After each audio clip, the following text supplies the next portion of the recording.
राधे दोस्तों, जय Shri Krishna. Good morning दोस्तों, कैसे हो आप लोग। आई होप आप लोग अच्छे होंगे और आपकी पढ़ाई लिखाई भी अच्छी चल रही होगी दोस्तों। तो मैं भी ठीक हूँ।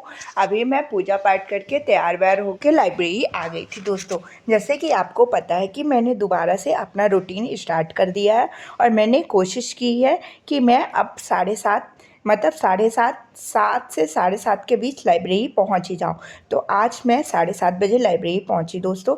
इस टाइम पे इतना लेट हो जाता था ना कि मतलब लगभग एक हफ्ते तो मैंने कोई पढ़ाई भी नहीं की, पर फिर भी जिस दिन जाती तो 9-10 बज जाते थे। इसीलिए अब मैंने एक टारगेट सेट किया है कि फिर से मुझे अपने पिछले रूटीन में आना है और 7 से 7:30 के बीच में लाइब्रेरी पहुंचना है दोस्तों और प्रॉपर स्टडी करना है। क्योंकि अगर ज़्यादा गैप हो जाएगा ना तो फिर उस तरह पढ़ाई में मन भी नहीं लगता है दोस्तों।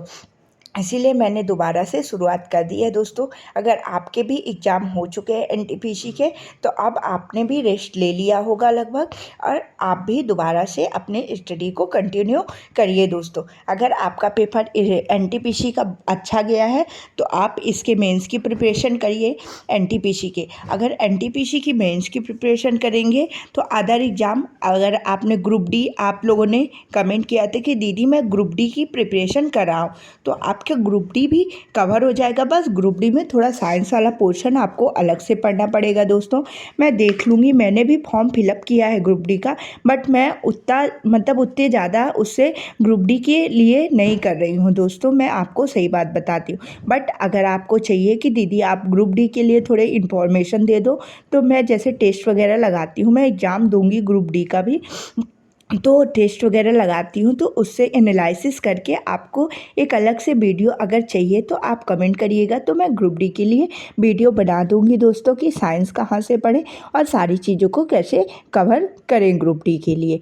तो चलिए अब हम अपने स्टडी में वापस आते हैं दोस्तों। मेनली इस टाइम पे मैं फोकस कर रही हूँ बीएसएफ एचसीएम के एग्ज़ाम के लिए, क्योंकि हम लोग का फिजिकल क्वालिफाई है। और जिनका भी बीएसएफ एचसीएम का फिजिकल क्वालिफाई है तो उनके लिए इम्पॉर्टेंट इन्फॉर्मेशन है कि एग्ज़ाम लगभग सितंबर लास्ट में या अक्टूबर के फर्स्ट वीक में स्टार्ट ही होगा दोस्तों। तो अभी 1 से 1.5 महीने हम लोग के पास है।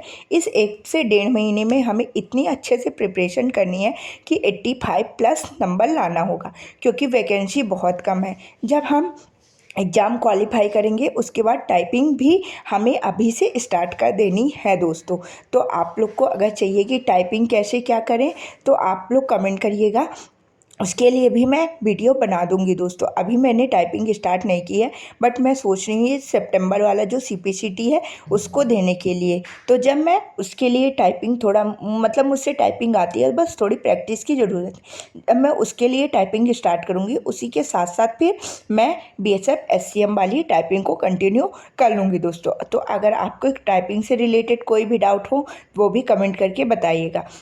बीएसएफ एचसीएम से रिलेटेड और भी जो आपके डाउट है आप लोग कमेंट करके बताइएगा। आपको मैंने कंप्यूटर की क्लास बता दी है, आप RW यूट्यूब से कंप्यूटर की क्लास पढ़ सकते हैं दोस्तों। उन्होंने सर ने दिल्ली पुलिस के लिए पढ़ाया है, बट अगर उन क्लासेस को देखो, सलेबस सभी में सेम रहता है, चाहे वो दिल्ली पुलिस हो चाहे रेलवे हो, सेम सलेबस कंप्यूटर का है दोस्तों। अगर उन क्लासेस को एक बार आप लोग अच्छे से देख लोगे ना, तो आपका बीएसएफ एचसीएम में 20 में से मतलब 18-19 मार्क्स आसानी से ला लोगे दोस्तों।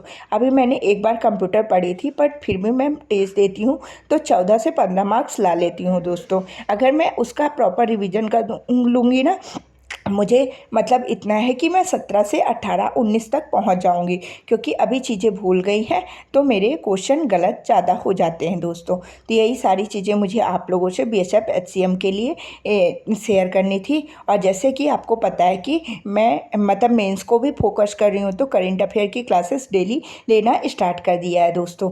मैथ्स अपनी और ज़्यादा अच्छे से आप एडवांस लेवल में ले जाओ, ठीक ना। तो उसके लिए आपको क्या करना पड़ेगा कि आप लोग जैसे बैच तो आपने एक बार कंप्लीट ही कर लिया होगा, क्योंकि आपने अभी प्री का पेपर दिया है। तो मेंस के लिए अब आप क्या करिए कि यूट्यूब से गगन सर के जो मतलब लेटेस्ट क्वेश्चन कराते हैं ना, वहाँ से प्रैक्टिस करिए। जो एनटीपीसी का प्रीवियस मेंस का पेपर है उसको प्रैक्टिस करिए। उसमें देखिए कि पेपर का लेवल क्या है, आपसे क्या चीज़ें बन रही हैं, क्या चीज़ें नहीं बन रही हैं, और जो चीज़ें आपसे नहीं बन रही हैं तो उसको दोबारा से पढ़ने की कोशिश करिए दोस्तों। आप लोग बहुत अच्छा स्कोर कर पाओगे। और चीज़ों को जब आप एक बार अच्छी तरीके से कंप्लीट कर लोगे ना, तो सब मतलब अच्छा अपना 100% दे दोगे तो सभी चीज़ों में अच्छा स्कोर हो जाएगा दोस्तों, और हम लोग का सिलेक्शन भी आसानी से हो जाएगा। जो चीज़ें मैं आपसे बताती हूँ दोस्तों, उन सभी चीज़ों को आप लोग ध्यान से सुना करिए। मैं जो भी चीज़ें फॉलो करती हूँ वही आपसे भी शेयर करती हूँ दोस्तों। आई होप आपको सारी बातें समझ में आती होगी और उन सभी बातों को आप फॉलो करते होंगे दोस्तों।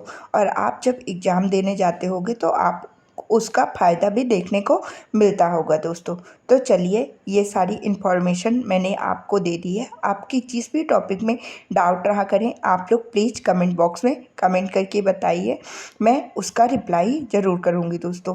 और कल से मैं बीएसएफ एससीएम के लिए एक टेस्ट सीरीज़ सोच रही हूँ स्टार्ट करूँ, कि मैं टेस्ट दूँगी, उसका पूरा एनालिसिस आप लोगों से शेयर करूँगी, और मेरे मार्क्स कितने आ रहे हैं वो भी चीज़ें मैं आपसे शेयर करूँगी।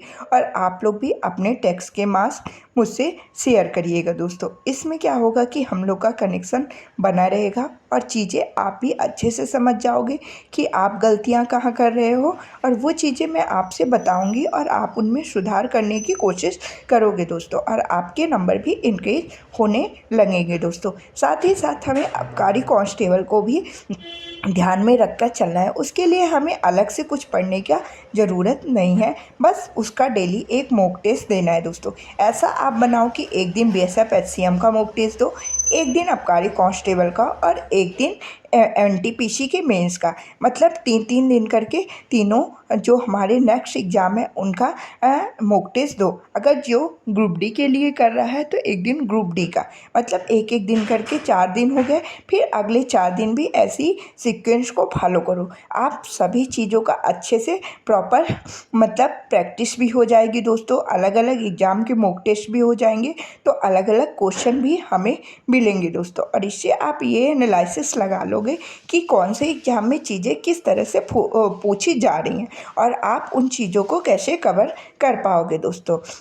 राधे राधे दोस्तों, आज की इस वीडियो में इतना ही। अब हम लोग मिलेंगे नेक्स्ट वीडियो में। तब तक के लिए आप लोग अपना ध्यान रखिएगा दोस्तों। राधे राधे, जय श्री कृष्णा, बाय बाय, राधे राधे दोस्तों।